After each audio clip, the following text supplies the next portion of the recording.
त फाइनली मैले अहिले यो इलेक्ट्रिक स्कुटी ल्याइसकेको छु, किनिसकेको छु।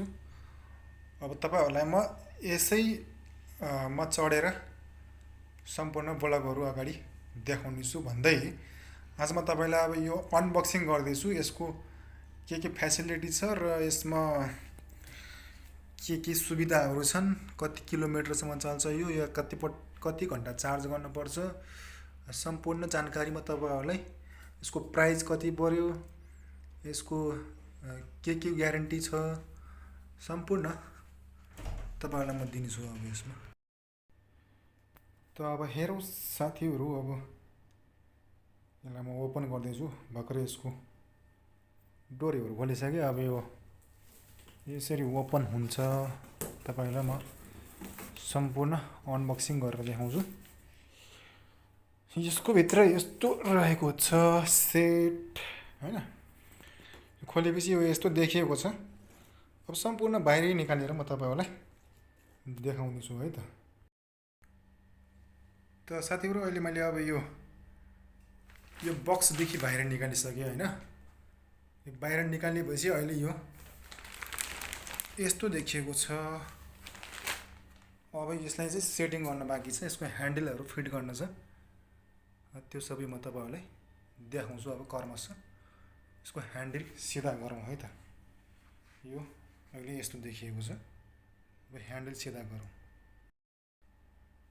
अब साथीहरू, मैले यसको ह्यान्डल सिधा गरिसकेँ। अब ह्यान्डल सिधा गरिसकेपछि अहिले यो यस्तो छ। अझै यसको यो ह्यान्डल जोड्न बाँकी छ। तपाईँहरूलाई म सानो सानो डिटेलबाट यो पुरै देखाउने छु। यसको यो अनबक्सिङ यो रहेको छ, यस्तो देखिएको छ। यसको प्लास्टिक कभरहरू जम्मै यहाँ लगाएको छ, यसको ह्यान्डलहरू। त्यसै गरी यसको कम्पनी फर अल भन्ने, यसलाई चाहिँ अरू सोरुममा चाहिँ वारेन्टी दिएको छैन भने यो चाहिँ मलाई 6 मन्थको लागि वारेन्टी दिएको थियो।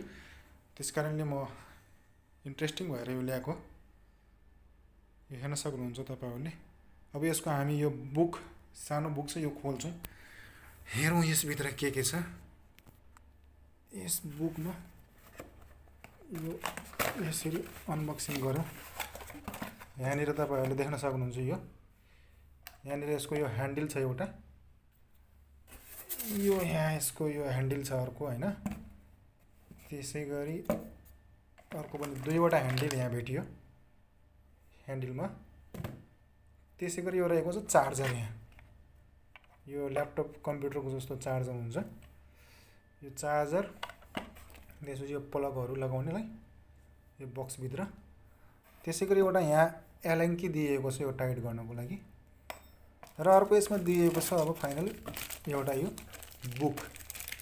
यो बुकभित्र के छ यो पनि हामी अलिकति हेरौँ, पढौँ के छ यस बुकभित्र। यो बुकमा for all user manual for folding e scooter भनेर लेखिएको छ। अब हेरौँ के छ त है त। यसमा सब कन्टेन्टहरू यसरी यो के भनेर लेखेको छ। यो सेफ्टीहरू दिएको रहेछ यहाँनिर। पानीमा पनि चलाउन मिल्ने यहाँनिर यो मतलब यहाँ do not ride when it rain, मतलब पानीमा यो पानी परेको बेला चाहिँ नचलाउनुहोस् भनेको छ। त्यसपछि डु नट राइड डबल पनि नचढ्ने भनेको छ। यो म्याक्स लोड 120, म्याक्सिमम 120 किलोसम्म यसले उठाउँछ।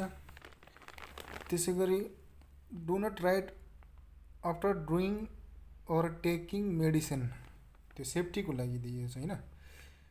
त्यसै गरी people between 14 and 16 years old may use the protect pregnant is not allowed at, मतलब 14 देखि 60 वर्षसम्मकाले अलिकति चलाउन अलिक गाह्रो हुन्छ भनेर भनेको छ। त्यो आफूमा भर पर्न सक्छ, चलाउन सकिन्छ कि सकिन्न भन्ने एक्सपिरियन्स ल्याएपछि। त्यसै गरी यहाँ सबै मेनुहरू देखाइएको छ, हैन? गाडी यो सेफ्टी मोडको लागि। अब यहाँनिर सबै यहाँ मेनुअलमा कहाँ के भनेर ब्रेक, ह्यान्डल लाइट, हैन? LED display, cook battery cover सबै यहाँ कहाँ के छ सब दिएको छ। भनेपछि अब हामीले फाइनल यसको अब कति किलोमिटर के भन्ने कुरा त्यो चाहिँ हेर्न बाँकी छ। यहाँनिर लेखिएको छ यो speed the neutral display gear manufacture full display power 20 भनेको छ हैन। ब्रेक एलईडी डिस्प्ले ब्रेक कुन लाइट बल्छ सबै देखाइरहेको छ। प्लस यहाँनिर चाहिँ यो फोल्डिङ गर्ने सिस्टमहरु भनिराखेको छ। अब यो बुकमा यही छ, बुकको काम यही हो। त साथीहरु यहाँनिर देख्न सक्नुहुन्छ तपाईले अब यसको चाहिँ बुकमा देखाइएको छ यो कति किलोमिटर चल्छ, कति चार्ज गर्ने के भनेर डिटेलहरु बेसिक इन्फर्मेसन भनेको छ हैन। बेसिक इन्फर्मेसनमा क्यापेसिटी 3.36 V78 और 10 आवर 10 AH भनेको छ ब्याट्रीको त्यो। मोटर पावर 36 V 350 वाटको। त्यसै यसले माइलेज दिन्छ पर चार्ज 30 देखि लिएर 45 किलोमिटरसम्म। म्याक्सिमम स्पिड यसको 32 को स्पिड चल्छ यो। यसले म्याक्सिमम लोड भनेको 120 किलोसम्मको कोही मानिस हुनुहुन्छ अथवा कोही व्यक्ति हुनुहुन्छ भने त्यहाँमा चाहिँ वेट यसको लिमिट छ 120 किलो भन्दा माथि चाहिँ उठाउन, 120 किलो भन्दा तलसम्म उठाउँछ। त साथीहरु अब मैले यो ह्यान्डल जोड्दै छु है त। यो यसको लेफ्ट राइट यहाँनिर तपाईले देख्न सक्नुहुन्छ यो आर राइट अनि यो चाहिँ यल लेफ्ट साइड लेफ्ट राइट भनेर यो देखाइएको छ। अब मैले यहाँनिर यो पनि पुरै सिधा गरिसकेको छु। अब यहाँनिर मैले चाहिँ त्यो ह्यान्डल जोड्न पर्ने हुन्छ। म तपाईहरुलाई त्यो जोडेर देखाउँछु। तपाईहरुले यहाँनिर हेर्न सक्नुहुन्छ यो चाहिँ एलईडी लाइट हो है, हेड लाइट त्यो हेड लाइट हो। अनि त्यसैगरी यहाँनिर चाहिँ यो चाहिँ ब्रेक रहेको छ। यो चाहिँ एलईडी डिस्प्ले कति किलोमिटर गयो, ब्याट्री कति छ, सबै वार्निङहरु सबै यहाँ डिस्प्ले गर्छ जस्तै स्कुटी बाइकको जस्तै। यो चाहिँ स्पिड बढाउनलाई यो तलतिर गराउने यहाँ स्टार्ट, यो स्टार्ट हो। यो चाहिँ त्यो स्पिड लेभल बढाउने तलतिर दबाएपछि स्पिड चल्ने, माथितिर छोड्दिएपछि यो अड्डिने खालको यस्तो छ। र यसको फ्युचर यस्तो देखिएको छ यो यसरी। यसलाई हेर्दाखेरि चाहिँ अब यो तपाईहरुले यस्तो देख्न सक्नुहुन्छ। यो स्ट्यान्ड यहाँनिर छ। यसको स्ट्यान्ड यस्तो छ। यो इलेक्ट्रिक स्कुटी यो नेपालमा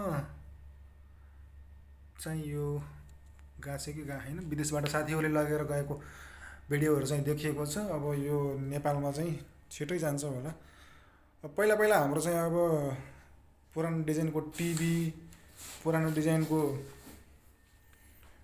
डीवीडी प्लेयरहरु, रिल वाला क्यासेटहरु अहिले देखिँदैन, नयाँ डिजाइनहरु आइरहेको छ। त्यसै क्रममा यो पनि अहिले यसरी यो इलेक्ट्रिक पेट्रोलको भावहरु बढेदेखि अलिकति यो सजिलोको लागि एउटा यो नयाँ चीज निस्किएको छ। यो चाहिँ पेट्रोल खर्च नहुने, चार्ज गरेपछि 4 घण्टा चार्ज गर्ने, त्यसपछि दिनभरि चल्ने खालको यो बनाइएको छ। एकदमै यो सहयोगी हुन सक्छ कलेज स्कुल जानलाई, मार्केट जानलाई, सानोतिनो सामान ल्याउनलाई, इमर्जेन्सीको लागि मेडिसिन ल्याउनलाई अथवा कुनै चीजमा पनि अलिकति थोरै छिटो खरिदको लागि रातिको टाइममा अप्ठ्यारो परेको बेलामा दिउँसोमा जति बेला पनि यो चलाउन सकिन्छ। अब म यो ह्यान्डल फिट गरेर तपाईहरुलाई पछि देखाउँछु है त। त साथीहरु अहिले मैले यो ह्यान्डल पनि फिट गरिसके हैन। ह्यान्डल फिट गर्दाखेरि यो चाहिँ यस्तो देखियो। अहिले साइडको ब्रेक, त्यहाँनिर बेल पनि दिएको छ एउटा घण्टी बजाउनलाई। यो यसरी बज्छ हैन। यहाँ स्पिडहरु छ, यहाँ स्विच स्टार्ट गर्नलाई स्विच हो। यो डिस्प्ले भइहाल्यो यहाँनिरको, एलईडी डिस्प्ले छ राम्रो खालको। ब्रेक भइहाल्यो, यो ह्यान्डल भइहाल्यो लेफ्ट राइट सबै। अनि त्यसपछि अब तपाईहरुलाई म डिस्क ब्रेक देखाउँछु। यो चाहिँ यहाँ स्ट्यान्ड। अब यहाँ हेर्नुस् ब्रेक, डिस्क ब्रेक दिएको छ है। यो बाइक स्कुटीको जस्तो डिस्क ब्रेक छ यहाँनिर यसरी। यस्तो किसिमको यसको टायर यस्तो छ। यहाँनिर यसको यो ब्रेक बत्ती पनि दिएको छ, ब्रेक लाइट। त्यसपछि यो चाहिँ यसो फोल्डिङ खालको है। यो अलिअलि यसरी फोल्डिङ हुन्छ, किनभने यो हामीले चाहिँ यो ह्यान्डल पछि फोल्ड गर्नुपर्ने हुन्छ नि त। यसलाई उठाएर पनि लग्न सकिन्छ के। त्यसबाट यो ह्यान्डललाई हामीले यसरी फोल्ड गर्न सकिन्छ यसलाई। अनि यो चाहिँ ब्याट्री रहेको छ है त, यो ब्याट्री हो यसको, यति ठुलो ब्याट्री छ, यो ब्याट्री हो, यो ब्याट्री यहाँनिर छ। अब यसलाई म चार्जिङ पोइन्टमा लगाएर देखाउँछु, त्यसपछि तपाईँलाई चलाएर पनि देखाउँछु है त पछि। त साथीहरू यो फाइनल फिट भइसकेको छ। अब मैले यहाँ चार्जर लगाएको छु यसलाई होइन, 3-4 घन्टा चार्जर लगाएर हेरिन्छ। अब त्यसपछि यो चलाइन्छ। यहाँ चार्जर लगाउने ठाउँ चाहिँ यहाँ छ है, चार्जर यो हो, यसरी माथि हाल्नुपर्छ, यसरी यो निकालिन्छ अनि यसरी यहाँ यसरी चार्जर लगाउने ठाउँ छ। त्यसपछि यो चार्जर लगाएपछि चाहिँ यहाँ रातो इन्डिकेटर बल्छ,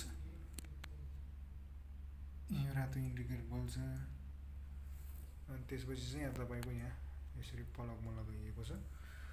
यो स्ट्यान्ड लगाएर यसरी 4 घन्टासम्म यसलाई राति सुत्ने बेला चार्जरमा राखिन्छ। त्यसपछि यो दिनभरि चल्छ। अब यो चार्जरमा राखौँ, त्यसपछि चार्ज भइसकेपछि म तपाईँलाई चलाएर पनि देखाउँछु है त।